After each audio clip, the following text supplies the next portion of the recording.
Makanya kan dalam cerita-cerita di Indonesia ini, Sunan Kalijogo kan wali, itu tapak di pinggir kali 40 tahun sampai lumutan, nggak sholat, nggak puasa Ramadan, nggak zakat, nggak haji, terus jadi wali. Masa orang nggak sholat jadi wali? Yang bener aja, Pak. Maka ini akhi azakumullah wa iyyakum, ini dongeng-dongeng tasawuf semua. Ada kita contohnya Sunan Kalijaga, mau jadi wali bagaimana caranya? Bertapa pinggir kali tidak sholat. Sunan Kalijaga bagaimana jadi wali? Dia pergi ke pinggir kali, kemudian dia bertapa kan? Bertapa sampai badannya penuh dengan lumut. Dia tidak sholat, tidak makan, kemudian dia jadi tiba-tiba jadi apa? Kalau begitu cara jadi wali, itu wali setan. Kalau begitu caranya, tidak sholat, ya itu wali setan. Kalau tapi kok kamu ini masih baru, kamu ini torekot syariat kamu. Kalau saya sudah wali, betul, wali syaiton, yang seperti itu, wali syaiton. Maka ciri-ciri wali hidriyah penyayang umat. Ciri-ciri wali setan bukan hanya menyesatkan, memecah umat. Orang menyatu dipecah sama dia. Orang udah beramal disesatkan sama dia. Orang udah beramal soleh dibid'ahkan sama dia. Itu wali setan itu. Itu wali setan itu. Membikin suatu yang baru agama nggak boleh. Bikin kelompok, bikin firqah, bikin ajaran seperti ajaran tarekat, ajaran tasawuf. Islam nggak pernah mengajarkan. Nabi nggak pernah mengajarkan. Semoga Al-Ma'sum nanti rajin buat kajian-kajian Ahlus Sunnah yang sudah dapat nur hidriyahnya. Ya, jangan sibuk hal-hal yang kecil-kecil lagi. Ini persoalan kita, umat kita sudah banyak ini. Ya, kita kembalikan. Kenapa ada surat Al-Kahf? Ceritanya cerita Khidir sama Nabi Musa.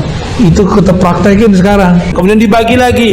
Ini ada tarekat, ada syariat, ada hakikat, ada ma'rifat. Nggak ada dari Nabi SAW. Nggak ada dari sahabat. Ini sesuatu yang muhdats, yang baru dalam agama, yang Nabi nggak contohkan. Jadi jangan bermimpi mau nyatuin umat. Saya ini dulu belagu amat, mau nyatuin umat, mau nyatuin ustaz. Nggak cukup itu, setan menggoda dia. Kalau itu untuk orang awam, la ilaha illallah. Kalau buat kamu udah tinggi makomnya, Allah. Setan bisikin lagi. Kalau Allah untuk orang yang di bawah itu. Ya, tapi namanya setan kan gak akan diem, diserang terus, dijebak terus. Ya, semoga Allah selamatkan ya para kiai, para masyaikh itu. Udah disesatin balik lagi. Udah disesatin balik lagi. Nggak cukup. Kalau udah tinggi derajatnya, ada nggak seperti itu? Ini godaan dari syaitan. Karena nggak ada zikir dengan lafaz Allah, nggak ada zikir dengan lafaz nggak ada. Yang ada sempurna la ilaha illallah. Imam Suyuti menyebutkan dalam risalah-risalahnya, Nabi Khidir ini berdoa. Apa doanya? Allah marham ummat Muhammad. Ya Allah, rahmati, itu rahmat lagi ya. Sayangi umat Nabi Muhammad. Tuh penyayangnya Nabi Khidir sama kita kan? Ya Allah sayangi umat Nabi Muhammad. Kita umat Nabi Muhammad gak? Dapat doa Nabi Khidir. Supaya nyambung, amalkan yang tadi. Jangan gampang ingkar. Terus jangan syak. Hancurlah ego kita. Ya. Lalu tunggu aja takdir nanti bergeser. Ya. Dan nikmatin, ini takdir di Indonesia sudah banyak yang bergeser, Pak. Tsunami, wah udah banyak tsunami yang terjadi kan sekali. Kata Amerika bakal ada tsunami lagi kan, nggak kejadian. Itu takdir yang bergeser.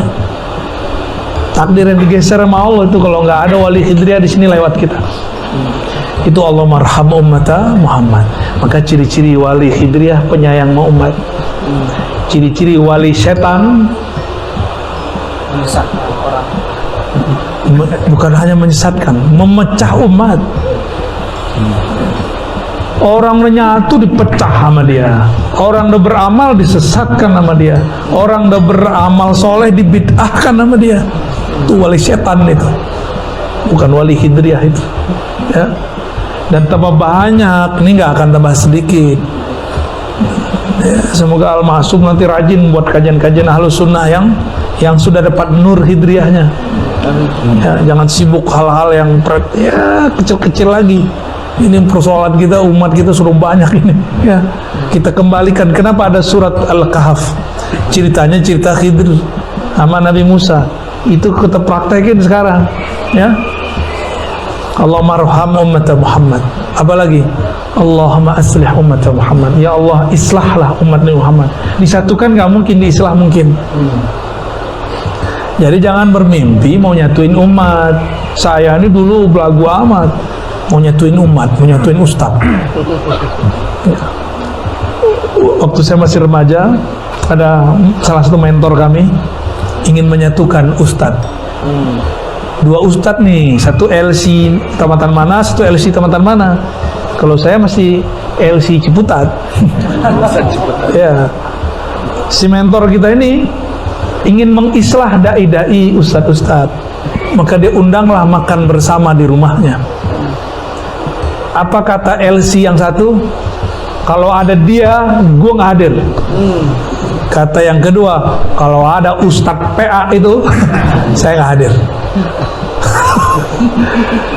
Akhirnya dua-duanya tidak, jamaahnya hadir semua, jamaahnya kuciwo. Kita mikir, ini yang badung kita apa ustadz kita sih? Ya. Yang bejat kami apa ustadz itu? Yang nggak bisa dibenerin kolbunya kami, jamaahnya apa ustadz? Disitulah mohon maaf, saya sudah nggak percaya dengan performan penampilan. Saya udah nggak percaya dengan gelar-gelar kiai, ustadz, LCMA, dokter. Saya udah nggak percaya. Saya percayanya dengan hidriyah. Ingkarkah dia? Syakkah dalam dirinya? Egonya, ego nggak tuh? Ego kan dia lewat sudah. Kalau itu ada gelar nggak penting. Ya. Makanya jangan heran. Allah kalau mau membuat seorang terkenal, dibikin terkenal walaupun nggak tamatan sekolah agama, nggak tamatan IAIN, UIN atau Timur Tengah. Ustaz Arifin Ilham Allah bikin terkenal dengan zikirnya. Di Bandung ngajar hikam, jurusannya elektro, ya. Ngomong kolbu, manajemen kolbu, sempat Allah naikkan namanya. Nggak nyantri, cuma santri kalong.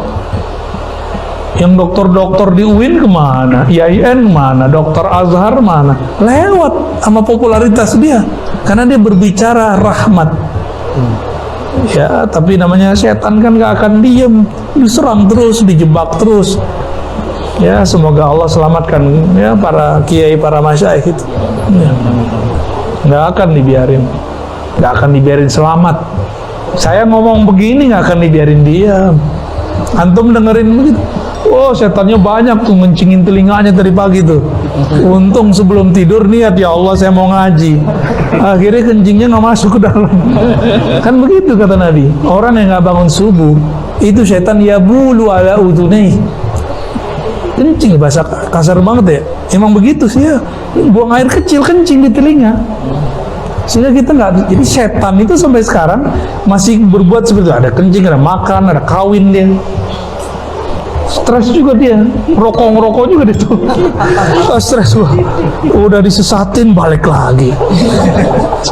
Udah disesatin balik lagi. Itu. Gitu. Satu lagi. Allah mansur umat Muhammad. Di riwayat lain Allah majbur. Artinya sama. Ya Allah bantulah umat Muhammad. Nah, jadi kalau kita sudah membuang nih karakter-karakter buruk itu, kita akan dapat tiga ini. Dapat rahmat, diislah, walaupun berbeda. Ini saya yakin pasti fahamnya macam-macam nih. Ya, jenggotnya macam-macam soalnya. Ada yang nggak berjenggot. Ya, Pak ini berjenggot nih. Ada yang gamisan, ada yang jingkangan, macam-macam lah. Ini aja rantingannya kan. Iya. Kalau nggak pakai hidriyah, suzon sama dia. Ya. Bakal sujon. Itu kiai yang sedang bersembunyi. Waduh. Gawat. Kali Nabi SAW ditanya mengenai man khairun nas. Di riwayat lain, man auliyaullah. Siapakah manusia terbaik? Siapakah wali-wali Allah? Apa kata Nabi?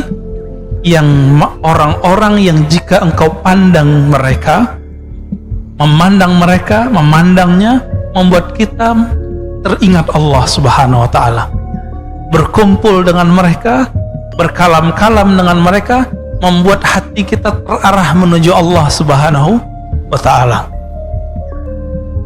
Maka dikatakan dalam kitab ini ya, Imam Az-Zarruq, Imam Ibnu Ajibah, apa kata beliau ketika menjelaskan kata kalimat di hikam, was-suhbah fit tariq amrun kabir. Berguru itu dalam menjalani atau menempuh jalan kepada Allah itu amrun kabir, adalah perkara yang sangat penting.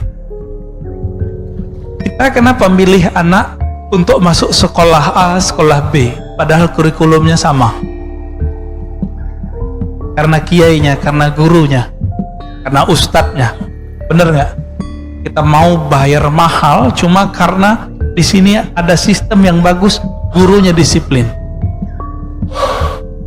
Untuk anak, untuk kesuksesan dunia kita begitu Pak. Untuk akhirat begitu nggak? Ya, ketat nggak berguru? Inilah makna dari kalam beliau. Oleh karena itu muncullah suatu kalimat dari Abu Yazid Al-Bustami. Ini bukan hadis ya, ini kalam ulama salafus saleh, wafat 261 Hijriah, sezaman dengan Imam Muslim. Man la syaikha lahu fa syaikhuhu syaitan. Yang tidak punya guru mursyid, maka gurunya adalah syaitan. Nanti was-wasnya yang main. Itulah yang terjadi pada orang-orang, baik dia orang-orang spiritualis ataupun pergerakan ya. Kita udah punya pergerakan nih, harakah, tapi nggak punya murabbi rohani. Punya murabbi, tapi murabbinya pun tidak punya murabbi, nggak nyambung kepada Rasulullah SAW. Apa yang terjadi? Ya siap-siap saja. Was-was yang muncul adalah was-was syaitan. Dikira itu dari Allah, dikira dari Nabi, padahal dari syaitan. Kita sudah membahas di kitab Ar-Risalah Al-Qushairiyah, setiap hari ada khatir, ada lintasan masuk ke dalam diri.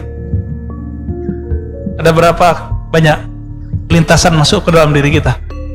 Nah, ini belum saya sebutkan di Risalah Qushairiyah ya. Dalam kitab Imam Al-Kattani disebutkan dalam kitabnya Khabi'atul Qaun, jadi perbendaharaan alam. Setiap hari ada lintasan masuk ke dalam kalbu kita sebanyak 70.000. Lewat aja. Kadang masuk dengan sebab nonton TV, dengerin pengajian, melihat tetangga, melihat ada orang tengkar, melihat ada orang yang mesra, melihat ada orang maksiat, melihat ada orang taat, itu muncul cepet 70.000. Sedangkan jam kita cuma 24 jam. Tinggal dihitung Pak berapa detiknya itu.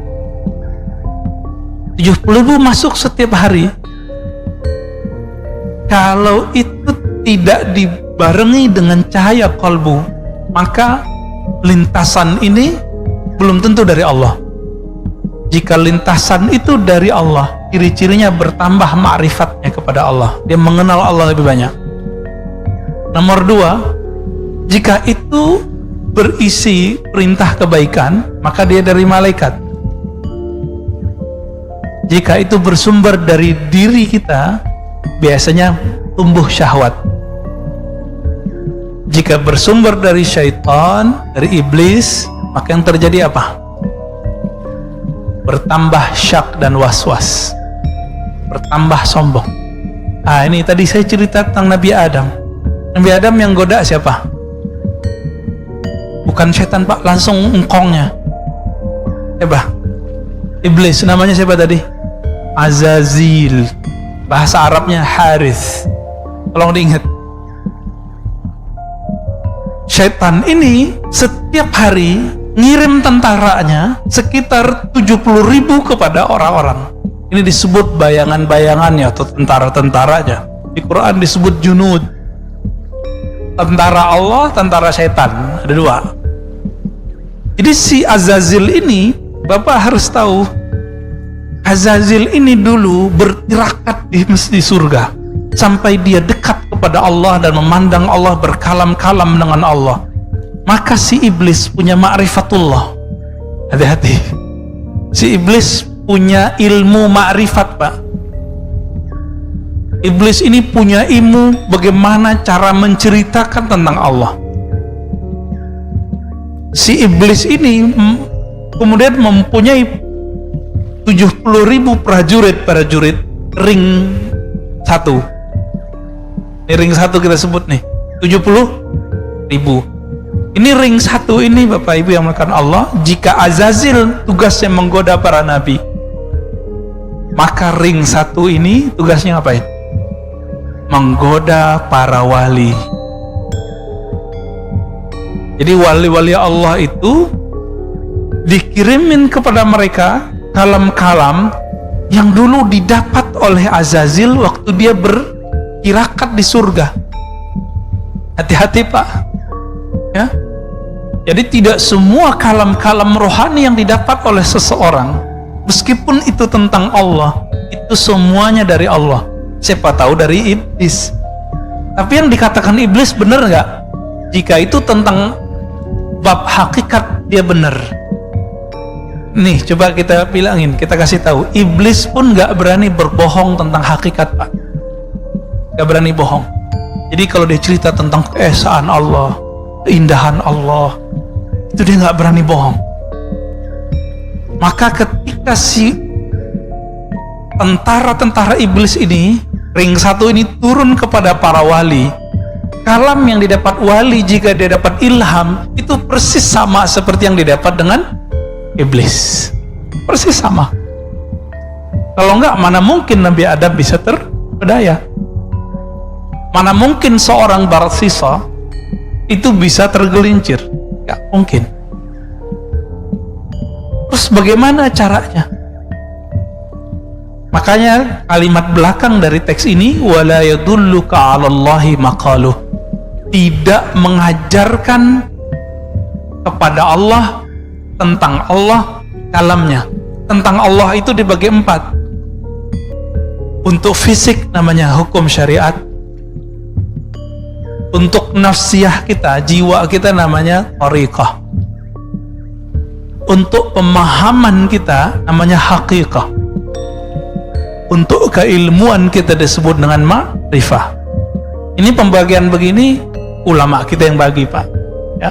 Sebagaimana ahli fikih boleh membagi hukum, ahli hadis boleh membagi jenis-jenis hadis, maka ahli qalbu pun membagi supaya muridnya gampang memahami.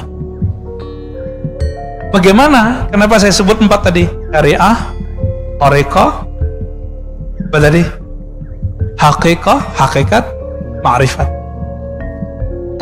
Si iblis bawa ma'rifat, Pak, paling ujung. Jadi semua orang beramal supaya dapat paling ujung ini. Iblis kan dulu sudah dapat ini dan dia simpan dalam memorinya. Dia kirimlah memori itu kepada tentaranya ring 1 tadi. Tentaranya ini datang kepada wali-wali membisikkan hal yang sama. Cuma ingat, nomor 2, 3, dan 4 iblis bisa menyamar. Tapi nomor 1 yang paling bawah tadi apa? Syariat. Iblis nggak bisa nyamar, Pak. Iblis nggak bisa nyamar. Jadi setinggi-tinggi makom seorang wali kiai itu tetap testing awal dan akhirnya itu di syariat. Dan itu terlihat dari kalamnya. Maka gampang ngecek ini wali Allah atau wali setan. Ini mohon maaf nih, di antara wali-wali itu ada wali namanya wali sufi karena dia soleh. Ada wali namanya malamatiyah. Malamatiyah ini wali tapi tidak mau menunjukkan kesolehannya. Jika mereka ada di sisi kita, mereka itu ujian bagi kita, Pak. Mereka itu nguji Pak Mirwan, sholatnya nanti khusyuk atau ingat orang itu. Nanti kalau Pak Mirwan ketemu, Pak, kita lagi sholat nih depan masjid, dia berisik, dia nggak ikut sholat sama kita, padahal dia nanti sholat juga. Berisiknya bukan main. Dalam sholat Pak Mirwan bilang, ini iblis ini, terlaknat ente. Ada kalimat begitu udah kemasukan iblis. Jadi orang-orang ini namanya wali malamatiyah. Apa arti malamatiyah? Adanya dia itu nguji kita bakal menghujat dia atau tidak, disebut malamatiyah. Suatu kali dulu ada, saya sering cerita ini ya, Qutaib Alban, murid dari Syekh Abdul Qadir Jailani. Ceritanya dinukil oleh Imam Izzuddin bin Abdussalam dalam kitabnya Zubat. Apa kata beliau?